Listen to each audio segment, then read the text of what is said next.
So what we're trying to achieve today, our goal really is an acid test for understanding perhaps there's a relationship between how much acid we produce, there must be, and how much alcohol we produce, and it's trying to find that correlation by taking regular data. Yeah. The other thing that we're doing is just pure and simple, how much alcohol do we have? And we're going to do a ebulliometer test, which is measuring boiling points of water at a particular time of day versus the substrate that you want to measure for whatever alcohol it might have in it. Cheers. Cheers. So welcome to JagaVision. I'm your host, Jared Nyberg. I'm one of the owners here at JagaSilk. I'm joined today by Kieran, not his first time on the show, but thank you for having me. Joining us. Again, second time. Yeah. Almost the third. I almost did an episode where I went and visited you. I'm excited you were able to come down and... There's been a few near misses now. Yeah, we've been trying to make this happen for months, I think. Yeah, but we got there eventually. Yeah, we did. We're here. We're here now. So Kieran was with, so Affinity Cider started and is now ended, or is in the process of ending. There's still product floating around out there, and like, if anybody wants to get a hold of some cider, then we are still selling it for a limited time. And it's awesome. And you need to get it. You were on the show and we were still doing live streams. It was 2020. 2020. Yeah. It was right at the beginning, really, of the pandemic. We had a table between us. We were outside. We were all COVID careful. It was, I think, my first time going on site to a different place than JagaSilk. So we were down in the Cowichan Valley, and we had a great dialogue on your process of making apple cider. Yeah, and we went over the kind of the wild fermentation approach that we were taking at that time, which was sort of, that was like the main concept with Affinity Cider House, was it was all foraged apples, wild fermented, kind of very traditional hands-off dry ciders. And those are still the ciders that we have. There's some parallels between the sort of the difference between craft cider and sort of mainstream apple cider and craft kombucha and mainstream kombucha. And I think some of that is definitely about certain amount of wildness to it. I think a lot of a shared point is that if you want stability, you force carbonate. If you want to take a trip on the wild side, then you don't force carbonate. But this is yeast, you know. If you want to take a trip on the wild side, then it's wild yeast. Yeah. You want to be a little bit more careful than its controlled yeast strands, which is important. But there's also people that are just like adding juice that is made for them by large companies, and it gives them their perfect measurements, and that's what they brew. So you could force carbonate and use yeast strands that you found, but how you can bring a craft process to the table is by using foraged apples or using local apples, which is something I believe that you were doing, right? Like there was a process you went through. Yeah, well, we were basically scrumping apples. Scrumping, like scrumpy, the word for scrumpy cider comes from the verb to scrump, which means like stealing apples from your neighbors, basically. And we asked, so it wasn't totally stealing. Sure, yeah. Or scrumping. But it's also the stuff that falls, right? Like the windfalls. So using windfalls, and like the main thing is there'd be probably 30 to 40 different varieties of apples in each of the ciders, because it was just, one tree in this person's yard, one tree here. It's a very labor-intensive way of making cider, which is like, spoiler, part of the reason why we are no longer continuing that business. Yes. And then the wild ferments, you're introducing a lot of variation and variability, which is the reason why you don't see big brands doing that, is because it's just too risky. The whole idea of what makes it good is just down to sort of individual preference. Right. So you're talking about flaws. Yeah, faults, flaws, things that like might be technically wrong to have in there, but some people actually like, because it brings a different kind of taste or an interesting characteristic to it. We talk about this a lot with our tencha, even when we're buying from, say, farmers that are growing organically versus the ones that are not. And the ones that are not are going to sort of tip the odds in their favor through learned practices of adding nitrogen to the soil, spraying for bugs that are going to otherwise eat the really luscious umami concentrated leaves, etc. And you get into organic and it's more complex, but you lose a lot of what will make a leaf grade higher, which is that vividness to the leaf color, as well as just that greater concentration of umami, not as bitter forward, etc., etc. But they age well, I found. This happens in pu'er too, where you get the wild, crazy stuff in the beginning that ages well. There was a great talk on this for the tea festival that was held here that everybody who's watching should check out. It's like 4 hours of education put on by the Tea Appreciation Oh, Society. cool. And one of the talks was common mistakes when you're doing pu'er investments. And Kira was talking about how using wild, unpleasant tasting tea to age actually does a way better job of creating a beautiful end product 10 years down the road. Whereas if it's already tasting like you got that sugary cooked smell from an ideal finish firing process, etc., it's not going to be as ideal. Smooth isn't good when you want to age it. Interesting. Yeah. Yeah. So I would imagine these sort of more layered flavors that you're coming out with your wild ferments are going to age really interestingly. Maybe they can do. Yeah. I mean, that is probably one area where cider would differ a little bit, and it comes down to the distinction between using cider fruit versus like eating apples or dessert apples. We were using a mixture of dessert apples and wild apples for everything. If you're using like specific varieties that have been bred and cultivated for use in cider, one of the characteristics that is like a selection factor there is the tannin content. And that's kind of an informal term for just a group of chemicals that tan things basically. But what it does on the taste side is that's what's responsible for the kind of astringency. You get like a softening. This is what you see in red wines too. Right. Tannin is like the kind of distinctive characteristic of strong, full-bodied red wines. That's why you age them, is what softens that out. I love this conversation around, and I talk about this a lot in tea as well, but different extraction sort of parameters pull out flavor structure. A concept that comes up a lot when we're tasting and we're defining and trying to figure out when does a fermentation end, when does the end product at a place where we want it to be, and tannin plays a really important role in building that flavor structure, because something that's just all sweet has nothing really to say, and it's not as enjoyable as something that has a little bit more going on. Acidity, tannins, in the case of our green teas, pseudotannins, so we're that builds something that's more interesting for our palate, I think. And I love the conversation in apples these days when we do talk about cider apples. I know you were doing a lot of wild apple harvest, but some of those wild apples must have been some older. I mean, that's where, right? Yeah. that's where all these varieties of fruits came from, is somewhere, for most of our history, it was somebody had a variety that had grown wild that they thought had some really interesting characteristics, and they would just name it. And that's where you get all these wild names. Like there was a Granny Smith somewhere at some point. Nowadays, things are being bred a little bit more deliberately. In nurseries. But and we have some. This is true in wine, apples, tea. For sure, yeah. And you see the same thing with yeast as well. Right. Similar kind of selection processes. Right. If it tastes nice, you probably don't want it for cider. Right. Cider apples with that high tannin content tend to taste really bitter. And so they often call them spitters for that reason. That's funny. I've actually noticed that some teas with incredible aromatics that smell like just like lily or something, you go to taste them and sometimes it's so powerfully aromatic that it's quite bitter. Interesting. So there's like something going on with a kind of a connection between that intense florality and a bitterness that you sense on the tongue.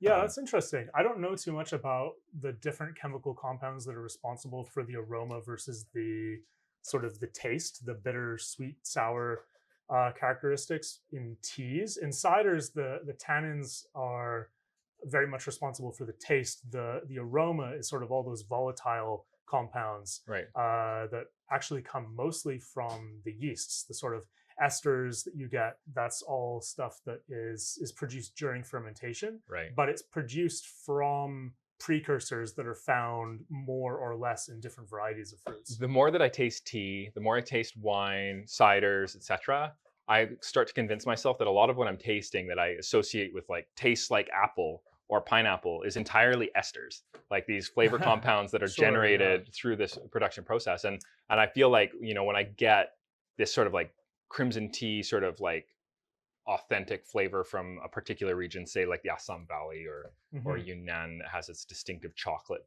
flavor, I just wonder how much of that is really connected to the botanical. I guess Yeah. it is all connected to it, I guess. But Well, like they're all there's yeah. you know, when you taste lactones and you get like the butteriness and in a tea or a cider or Sure. Yeah. or a coffee even. I wonder how much of that is I mean, a lot of those volatile phenolics, we're talking about polyphenols, which are plant secondary metabolites, I guess, which is just it's chemicals produced by the plant as a secondary effect of its kind of primary functions to sustain life. right. So, I mean, it is all coming from the plant on some level. Right. And then it's that interaction. Because when I smell pineapple, I'm just like, okay, there's no Yeah, way that this tea has that flavor compound in it. And I think that though I am able to consistently pull it out in a kombucha fermentation Mhm. under the right kind of conditions where my fermentation days produce a SCOBY that's growing at a particular percentage. Like I know that an ideal fermentation for me is when I get closer to like 200%, like doubling the mass of my SCOBY. More recently, I've been actually only at 120%, and my ferment's already done. So Interesting. I'm just trying to kind of guide things in a direction where it can get closer to 200% and still taste great. You were talking about doing like full fermentations and maybe blending that based off of sort of a talk that you saw on. Yeah, I've been looking more since I came in and witnessed you do that one brew day and went away and did a little bit more research into kombucha because I do find it fascinating. It's like it's recontextualizing a lot of the things that I learned through cider making because we're dealing with a lot of the same the same microorganisms, right? But in kombucha, they're all sort of working together. That's the symbiotic part of the SCOBY, right? Yeah. To produce SCOBY, by the way, symbiotic community or culture of bacteria and yeast. That's kind I wasn't sure if I should jump in and help there or not. You're dealing with a lot of the same microorganisms, but whereas in cider, you're very much taking this like singular directed approach where you're just trying to have the yeast do their job kind of unimpeded and not have other organisms polluting the fermentation with what are usually considered faults. In kombucha, you kind of need everything working together in order to balance each other out. Because if you have too much yeast, then you end up with alcohol, which is not what you're going for. And they're not considered, faults.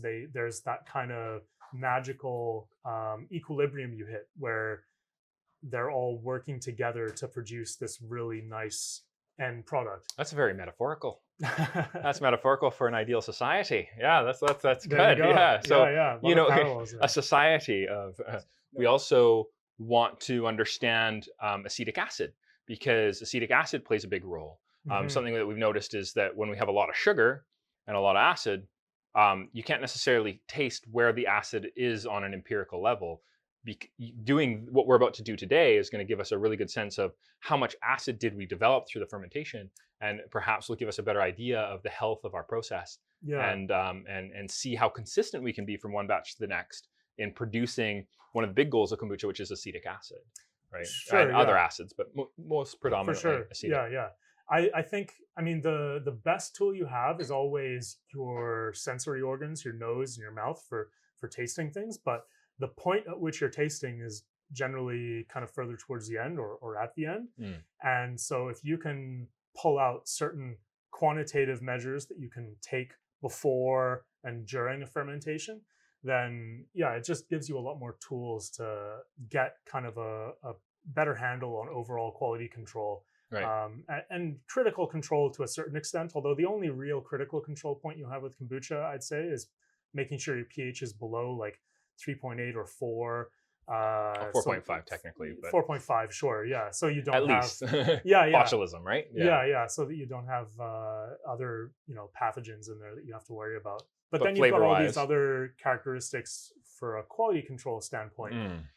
Building out flavor structure. And you definitely, you're going to always have a little bit of variation in there, but just by nature of the fact that you're running a business, you do have to have a certain level of consistency, and consumers do come to expect that. And no matter how much you appreciate variation and complexity, like it's within a window, right? Totally. There's always a point where you get beyond that. And so, trying to have quantitative measures for some of these processes as they go along can be really helpful.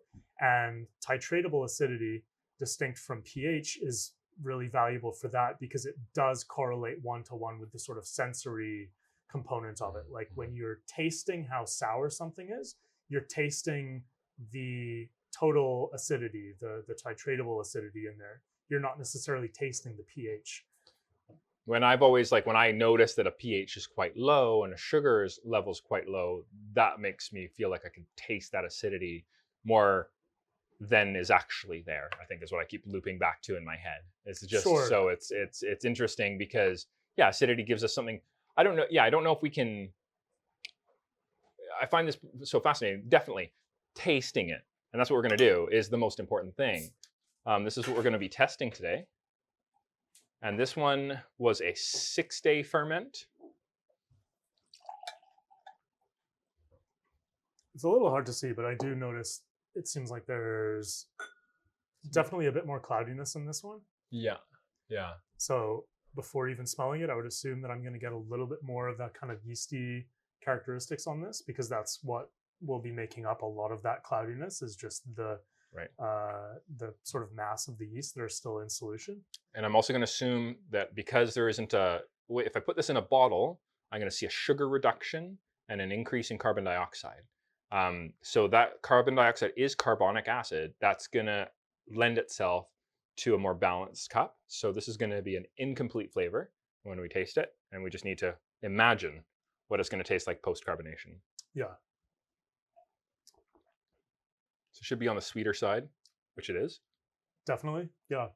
And as a retronasal aroma, so retronasal meaning the sort of, I separate aroma from taste, in that taste is limited to sweet, sour, bitter, salty. Yeah, I noticed that on savory, that sheet. Yeah. Whereas aroma is basically everything else. So that kind of confuses people a lot of times, because people talk about things tasting like grapefruit or tasting like bubblegum.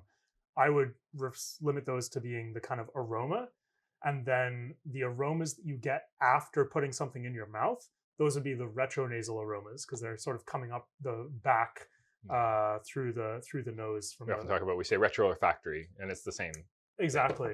Yeah. So the retronasal on this, I definitely is very tea-like. I mean, I get a lot of tea. Kind Makes of floral sense. aromas in there. More so than the one that we just had out the bottle, I think.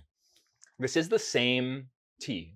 Interesting. I would say the big difference is that this was a 5-day extraction instead of a 3-day extraction. Yeah, I find that I kind of like max out at 7 days. Ideally, and it does depend on the tea, it's kind of done extracting when the leaves fall. So if you're going to do a cold extraction, kind of take it as many days as you can in a cold environment until the leaves fall. If you take it too long, of course, you have the potential of growing unpleasant bacteria and molds that you don't want. So you want to stay safe. So what we're trying to achieve today, our goal really is an acid test for understanding perhaps there's a relationship between how much acid we produce, there must be, and how much alcohol we produce, and trying to find that correlation by taking regular data. Yep. The other thing that we're doing is just pure and simple, how much alcohol do we have? We're going to do a ebulliometer test, which is measuring boiling points of water at a particular time of day versus the substrate that you want to measure for whatever alcohol it might have in it. And then that variation in boiling temperature, using this dial that was invented by these amazing French geniuses, is going to tell us our percentage of alcohol. It's such a fine line with kombucha that we're not sure how helpful this is. We think pretty helpful. You'll have to standardize it with something that you already know the exact concentration of alcohol with. One of the downsides of ebulliometry, when you get to doing lots of tests, is you can't just assume that water boils at 100 degrees Celsius. Right. It does vary, as people may be aware, according to your elevation, but also the barometric pressure differences throughout the day, which is why you have to measure the boiling point of water at that time of day as you are then going to do the test next. Right. And if too much time elapses between the time that you measured the water boiling temperature and the boiling of your sample, then you're going to have to do another test to check the boiling point of water again. Right. And that's why we have this interesting looking thermometer here, is this only runs from 87 degrees to 101 degrees there. It's a very narrow range so that you can measure in tenths of a degree.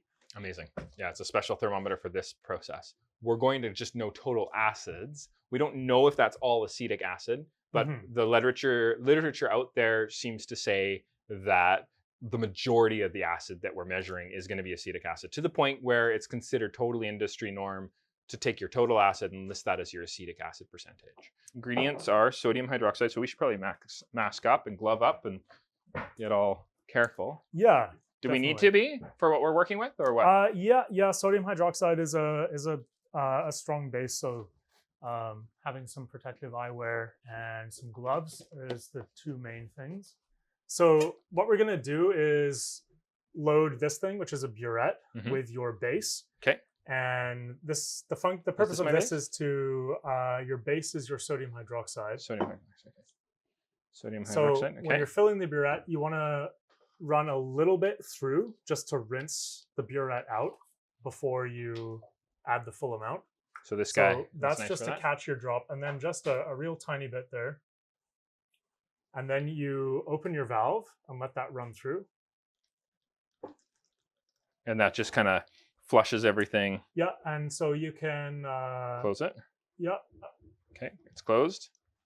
Right. You want to make sure that you have enough in there, but we're not aiming for a specific amount, because what we're going to be measuring is the difference between your start amount and your end amount, which will give you how much you've actually added during the test. What's my next step?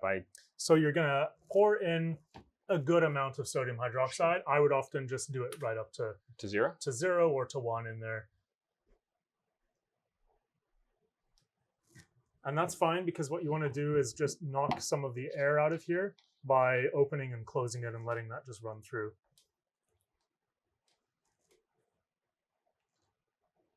What do you think? It's kind of on an angle, it looks like, but I think that we're at 0.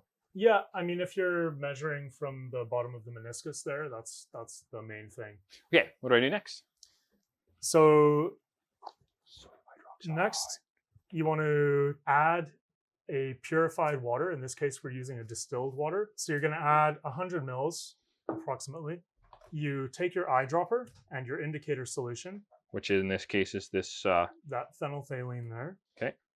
And you're going to add 3 to 5 drops of phenolphthalein to your water. 1, 2, 3, 4. What we do now is we get it very close to the color change by adding enough base so that we're just shy, or we're just at that neutralization point. And then we're going to add the exact amount of our acid, which is going to push it back over to the more acidic side. And then we can add very small amounts of the base back until it comes back into being neutralized. And then you need to swirl so that it distributes evenly. And if after the swirl, the color stays for 30 seconds, which it definitely is going to there, that's a good strong color change. Okay. When you add the acid, we should lose the color. That's because it's no longer at that neutralization point. So now you take your pipette and you add exactly 10 milliliters of acid to your water phenolphthalein solution. So what you want to do is empty the air out of it, squeeze the valve there. Yeah. Oh, okay. Now the air is out. I release the valve, and now no air can get back in. So now what happens is when you actuate this valve again, the rubber is going to want to expand. It's going to pull in, create suction through. It's like a giant turkey baster. Then what you do is this second valve there, you open, and that will let the solution back out, because air can now flow back in through the top. Okay, so I'm going to do this. And it's going to go pretty quickly. All right. So now you've got exactly 10 milliliters of your acid, which you can add into your phenolphthalein solution.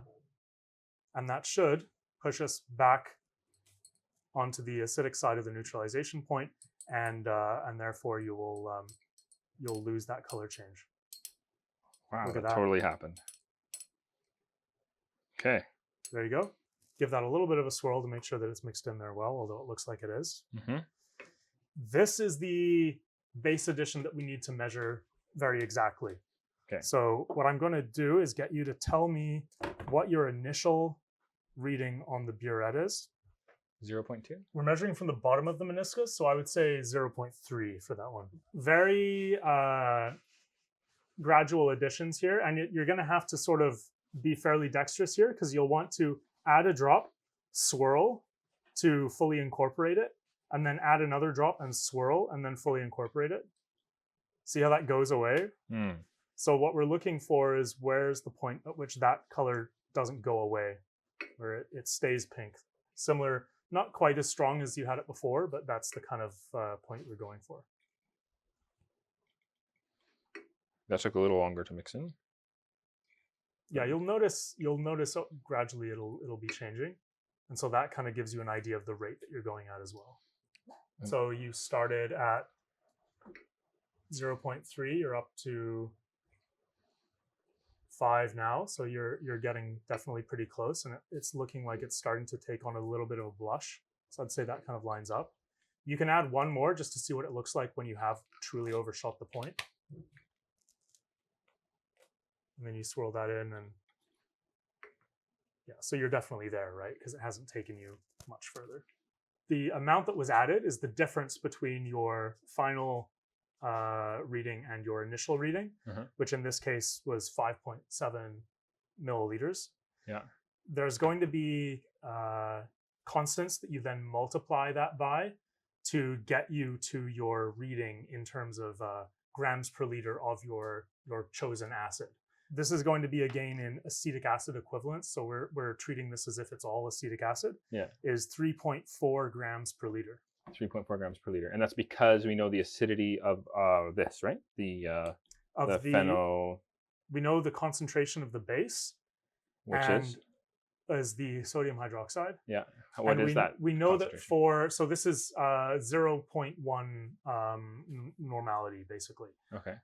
So for a concentration of 0.1 N of that base, we know that you will need a given amount of acetic acid at a given concentration. So what I'm about to bottle has a total, roughly acetic acid of 3.7, was it? 3.6. 3.6. Okay, very interesting. Oh no, sorry, 3.4. 3.4. Okay, 3.4. Amazing. Okay, so that's. So now what you can do is you can taste it, and as you do more of these tests, I'm not going to taste that. No, not that one. No, that one's going to get poured out. Okay. You can taste your main batch and kind of get in your head a reference point of what does 3.4 actually taste like. You have to bear in mind the sugar concentration, because the more sugar you add to something, the less you will perceive the acidity that's there. Sugar has kind of a masking effect for acidity, but that gives you two quantitative measures of those things, of your acidity and your sugar concentration. Okay. And you will know both of those things, so you can kind of get a reference of where you need to be for what your ideal taste profile is. If I had 15 minutes left, would I have time to do this ebulliometer? I really want to. It's very important to me. Let's go for it. Okay, all right. So you can guide me through this process. So we figured out our acid. It was quite a process, but we got there. Yeah. So this is a basically just a boiling chamber. Okay.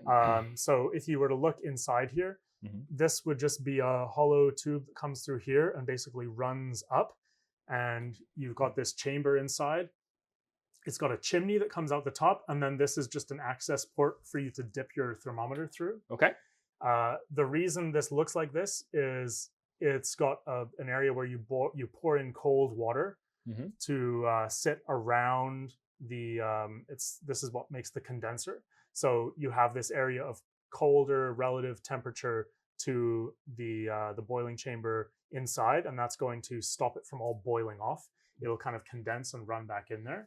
In this case, you don't need to fill this for the water test. It doesn't matter if the water boils off. You're not increasing the concentration of alcohol or reducing it or anything with the water. Okay. That's just a quick test to give you the baseline. What is the boiling temperature of water at this given elevation at this time of day?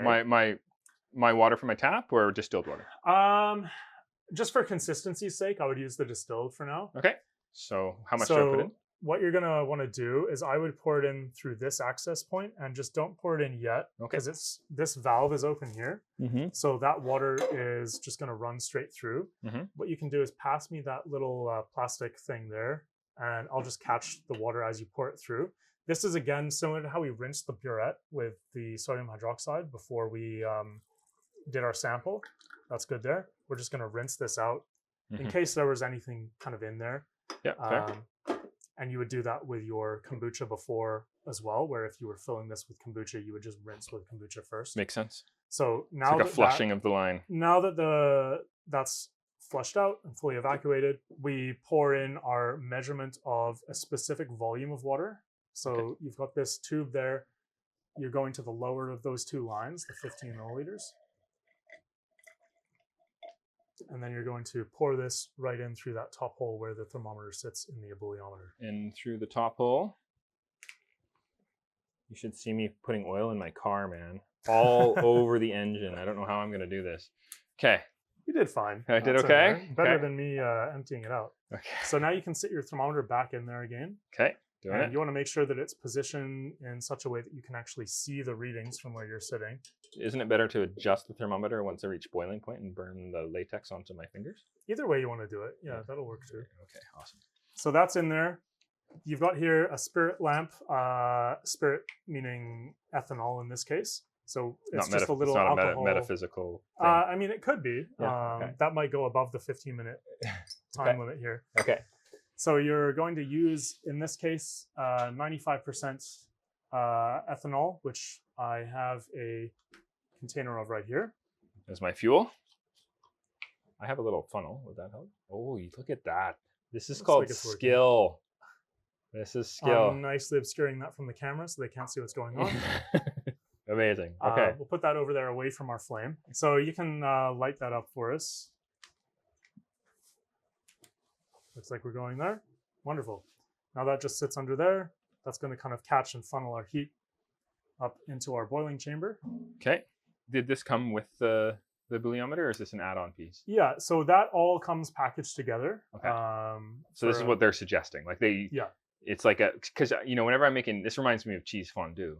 Oh yeah. Like if I'm another French creation. Yeah, with alcohol. The parallels. Yeah, but I find that I get a little bit impatient sometimes, and I end up like cooking it on the stove and then bringing it back and putting it over the tea candles and stuff. And maybe I just don't have the right setup. Maybe there's a better setup than what I'm working with.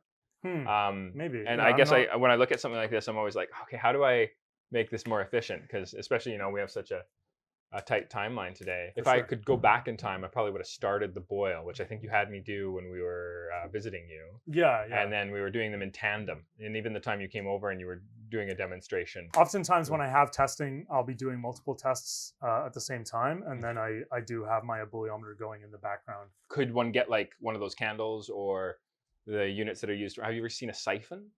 It's like a coffee making mechanism with the two chambers. There's a where you brew coffee in a vacuum. Yeah. And then when you take away the burner, everything kind of falls through. Yeah. That that burner is quite powerful. I wonder if it would be okay for this, and it would speed up. It would get or like jet boil, where you have like the. Yeah, I mean it's it would have to be a pretty focused flame because you've got a pretty tiny contact point there for actually applying heat to it. Right. Which is also probably part of what slows it down is you're only heating a very small area at a time. I mean, it is French. They just like to do things in a very slow, methodical way. And if you can't need to get a bottle of wine, exactly. Enjoy some cheese. Well, you've had to open the wine to do the test anyways, so you might as well just sit and enjoy it while it's going on. Right? Yeah. On that note, do we have any of your apple cider? Did you bring any? I don't know. I didn't this time. I might have at some point before. I feel like you did. I think I brought some kombucha once from one of your competitors. Right. Well, are they competitors? I don't like the word competitor. No. Part of the kombucha family. Thank you. That's a much better word. Is this what we want to taste? I think so. Does it say N something? It says NP on it. Yeah. That'll be nice. Okay, let's do this. We're waiting for it to boil. Yeah, I I think there's also like definitely we were dealing with a bit of this with the kind of identity of the Cowichan Valley as a wine destination, is trying to create kind of an economic cluster where you have a number of these businesses that are producing similar products that you can kind of use to attract people to that area. And it also just, it does a lot of the legwork of educating the consumer for you. Whereas if you were starting up as the only kombucha producer in some other city, it might be a little bit harder. You know, have you ever heard the ice cream? Cheers. Cheers. The ice cream theory? Like there's the ice cream shops on the beach. No, I've heard the Swiss cheese theory. But... The concept was 2 ice cream shops, so one on each side of the beach. One opened up after the other, and they were like hurting each other's sales. And so rather than driving each other under to bankruptcy, they decided to move both shops into the middle of the beach. And then they were right next to each other, and then both of their sales quadrupled. Interesting. Or at least significantly increased. Yeah. That looks like steam. You've definitely got some steam coming out there now. And it looks to me like you're pretty close. I don't even see that. You'll have to turn it so that it's, this is where I'll do it without the latex so I can just burn my raw skin off. Awesome. Excellent. Now, what we're really looking for here is stability where it's not rising anymore. It'll keep going up until a point. And once it kind of might go up, but it'll always fall back down. We're talking within tenths of a degree here. That's going to be your boiling point. We're likely really close to 100. This is quite good, except of course there's, because I've had it for so long and because of the nature of how it's sold, it's not very, I'm not tasting much carbonation, but that looks like natural carbonation. No? Oh no, that's forced.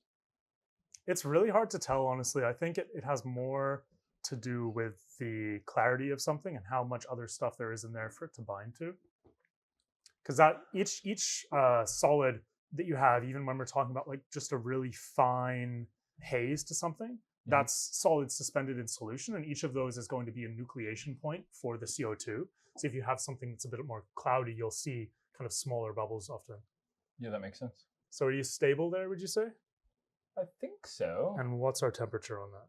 99.7. Yeah, I just looked and it's still there. Is this like, how should I be expecting a significant amount of... Well, you've got 15 milliliters. Yeah, no, I wonder just the I guess it's solid. Yeah, okay. And it's tipped back a little bit, so I can angle this forwards for you a little bit. Just open that valve there. That's quite hot. It is boiling, actually. Thank you. Thank you. All right. Yeah.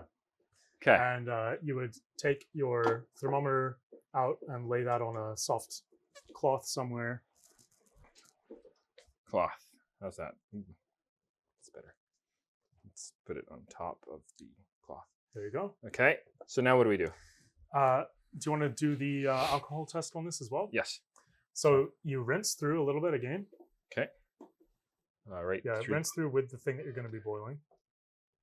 Through there? Yep. Oh, so I've got the valve open, so it's just going to flow right through. Perfect. Okay. So now you're going to measure out 50 milliliters. It would help to have 2 of these, no? One that's completely dry. Like I feel like any like residual is going to interfere with my 0.1 alcohol percentage. But I think like tiny drops like that, you're probably okay. Okay, I don't really see anything in there anymore. Okay. All right. Putting 50 mils.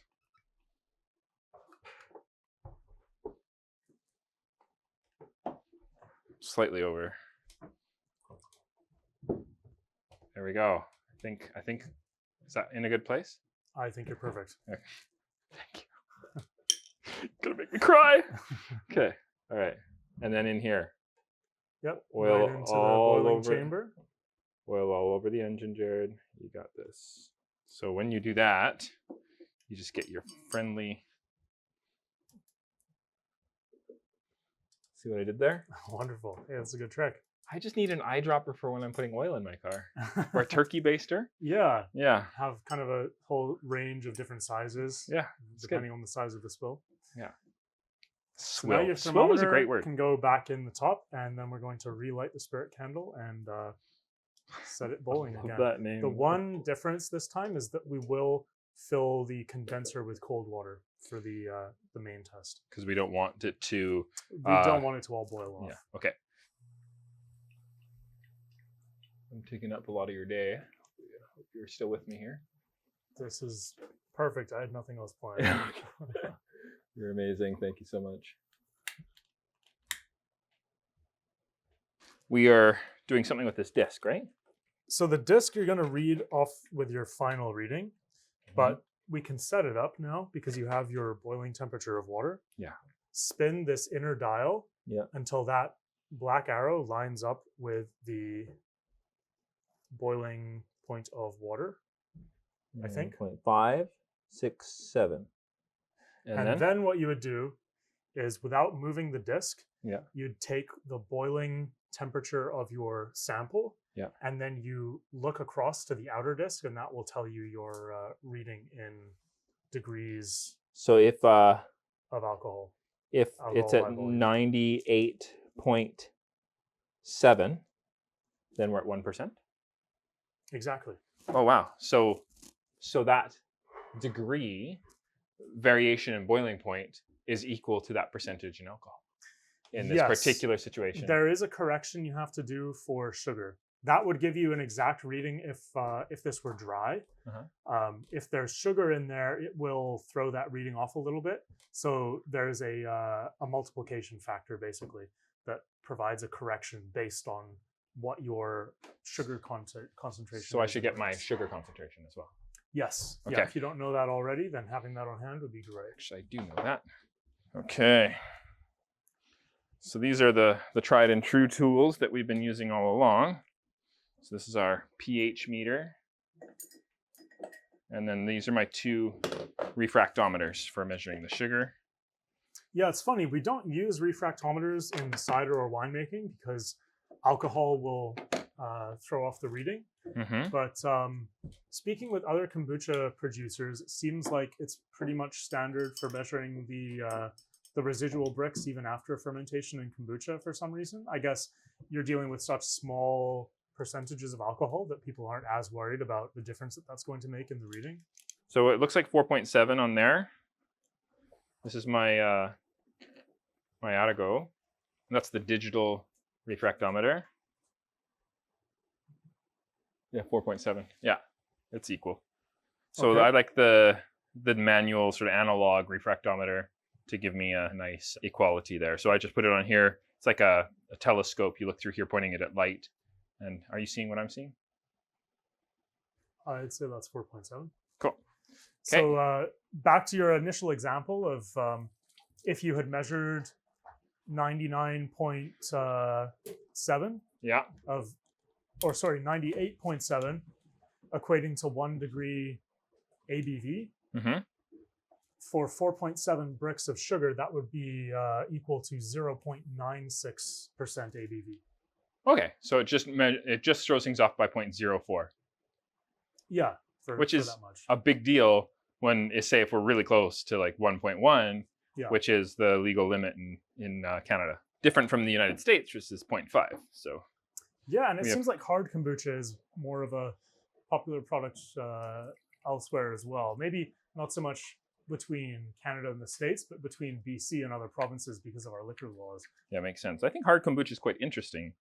But I do, one of the things that attracted me to kombucha is the fact that it's not alcoholic. I really like when it's dry. Like what we just drank, one of our kombucha family members, I like the flavor. But to me, I really want to taste a kombucha that doesn't have any added fruit or herbal extractions. Yeah. I just really, it's a secondary fermentation generally that is where they add these things. And I'm just so interested whenever I can find what is often called an original kombucha so that I can taste the tea. But I guess that comes from our tea-centric background. If I was just brewing kombucha without the tea company background, maybe I would be like, oh, kombucha to me is more of a shrub because that is the norm, right? Yeah. Adding things. But I think even with apple cider, like I'm way more interested in, the apple cider rather than, experimenting by adding, say, like blueberries and stuff. I think that's interesting, but I don't see myself reaching for that bottle, if that makes sense. Yeah, well, I think it definitely has a lot to do with your background because you're so familiar with the kind of breadth of different palettes and profiles that you can get from different tea varietals that probably not as many people would be familiar with. People would probably be general public, more thinking of tea as just kind of being tea-like and not so much appreciating the degree of difference that you can get just from different varieties. Which must happen in apples too. People just not understanding that, Sure, yeah. A heritage cider apple is going to give you such a different flavor than a dessert apple. Or yeah, and there's definitely more information available with cider and with wine. Less with cider compared to wine, but even less so with kombucha compared to cider, as to the degree of difference you get from your starting constituent parts and the ending aroma profile that you get. There's like a much better understanding of which chemicals you have as precursors, what that will get you out the end, kind of as a final product. Whereas with tea, I haven't found any good information on these are the kinds of components of a starting tea that will get you XYZ as a final finished fermentation. Because one of them is, I think that there's just, this shrub is definitely the norm. Yeah, it's definitely the norm. So I just don't think it's very normal for people to say, hey, here's my, one of our friends at O5 Tea in Vancouver do a tea-centric kombucha as well. And that's, hey, that's moving. Looks like it's getting up there. It is.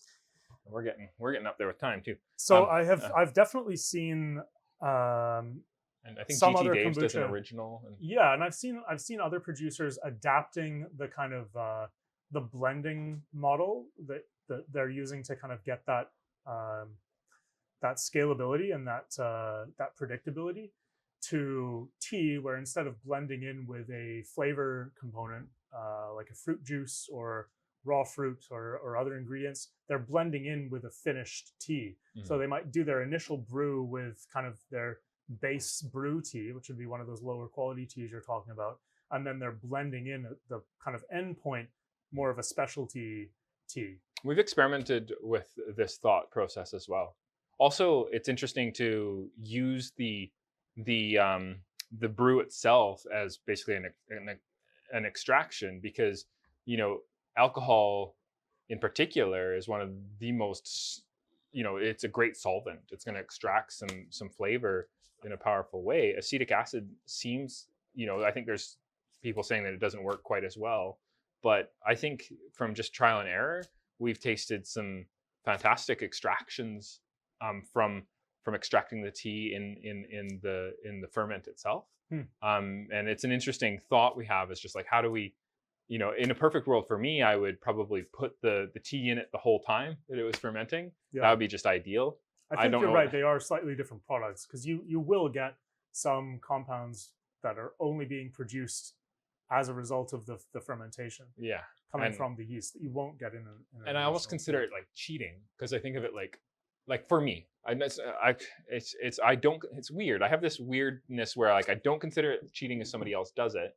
But for me, I guess it's like this ideal that I have, this idea that I want to be kind of controlling the environment rather than interfering at multiple points. I think the biggest thing I do sort of mid-stage that I didn't used to do before is I give the fermentation a stir.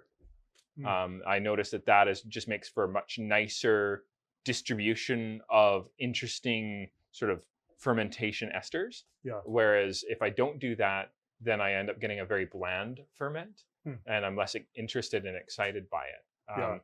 I didn't used to have to do this when I was brewing at a smaller scale, but as we've increased to 1 BBL tanks, which are not very big in the industry, we're still like a pico brewery. Yeah. It's definitely made a difference to give it a stir, like they do in the sake industry. Mm-hmm. And so there's that. And then also, I'm really interested in how priming the fermentation finishes. And I feel like if I add in a layer, then yeah, maybe it's not cheating. Maybe it's just different. I've always also been interested in this idea of the difference between like an ale and a lager and like a stout. And like, it's just how you're cooking the grains and the different yeast that you're using, and how that creates a different beer. Mm-hmm. I think that would be so interesting to me in kombucha, is how do I make something like that? And maybe it is like, when do you add the tea? Yeah. Is it like front loaded or back loaded, or a combination of the two? Because you don't even need the tea. We've done wild honey fermentations with kombucha, and the tea doesn't even seem to matter. Right. Yeah. Well, you're not your primary fuel, your kind of main. People don't often think of it as a nutrient, but really it is your glucose. Yeah. That's what, at least with an alcoholic fermentation, the yeast are getting a lot from that. They're getting the carbon skeletons that they need to actually build their own biomass, as well as the primary source of energy for glycolysis, which they're actually using. That's where you get the ethanol from. Well, I'm really interested in if somebody can prove to me that the tea is even required, as tea-centric as we are. Yeah, you know, well, because I think that it would not be required for fermentation, but it may be required to be considered a kombucha.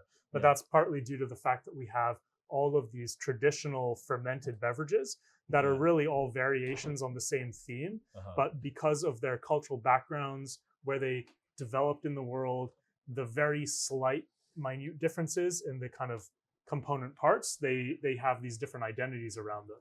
Like, people don't think of cider as apple wine, but it basically is. Yeah. So I think we're pretty well stabilized there. I hope not. 98.6. That would be just.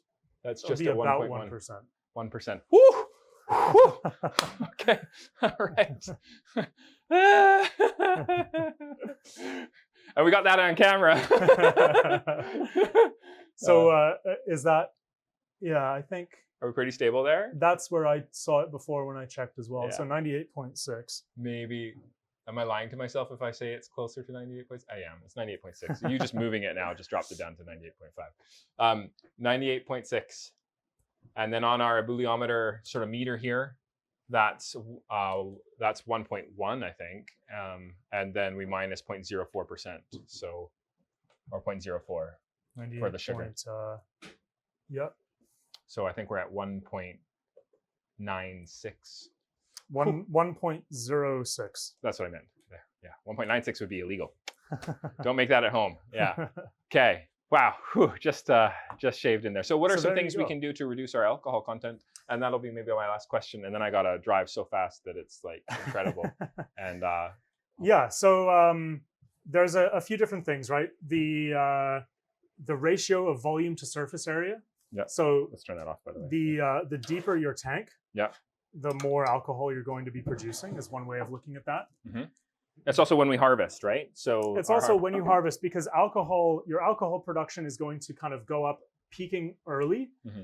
And then what happens is the ethanol will actually start to be converted to acetic acid. This is what vinegar production is. You start with an alcoholic beverage, and then you transition that into vinegar. As the ethanol is consumed by acetobacter, they metabolize it into acetic acid, which is vinegar. So that process will lag behind. It's reliant on the amount of ethanol. As the ethanol goes up, it will happen at the same time, but the alcohol production will be faster, especially if the volume and room for anaerobic fermentation outweighs the amount of surface area for aerobic fermentation of the acetic acid. I want to experiment, and people talk about mixing and stuff. I got to talk more about this. Yeah. We could talk forever. I feel, but yeah, I want to get to my story about units of measure. Units of measure, and the trouble that can get you into. But we'll do that. We'll need to do it. We'll need to do it another time. Yeah, we'll talk about managing it. Maybe we can talk about managing alcohol content. That could be a conversation we could have on a future episode. Yeah, I think that's the one that a lot of kombucha producers are really interested in. And I'll I'll precurse that with sending this to MB Labs here in Victoria. Yeah. And I'll get their gas chromatographer, I think that's what it's called. Gas chromatography is probably gas chromatography test to get me an alcohol percentage using their methodology and compare what we have here. Obviously, there's going to be slight variations. It'd be better if it was like right next to each other. The other thing that you want to do is get a hold of something that you know the exact alcohol percentage of, and then test that and use that as your calibration of this tool here, so you can work backwards. I like it. Yeah, that makes sense. And then I can build my proof in it. I can be like, I know this particular percentage. Okay, cool. Well, thank you so much. I guess if people want to get some of those last bottles, where do they go? Go to affinitycider.com. All our stuff is for sale there. There's free shipping on any order of 12 or more bottles. So basically, if you buy a full case, you can mix and match different flavors. As long as it makes up a full case, it's free shipping, and we can ship anywhere in Canada. So check us out. while supplies last. Yeah. And if this is an archived episode and you've missed out, I feel sorry for you because it was amazing. But you can still buy our kombucha. You can go to jagasilk.com, and we actually ship that all over the place, including the United States. But maybe we shouldn't. Yeah, maybe this batch will just be Canada, I think. Yeah. Okay, awesome. Well, thank you so much for your time. I really appreciate you coming Thanks for down having me. and teaching me how to use these tools, reminding me of doing it. This is like the third time through now. I feel a little bit better about titration. You'll be repeating this ebulliometer. plenty, and it'll be hardwired in there before you know it. Awesome. All right. Well, thank you so much for your time. Thanks. Okay.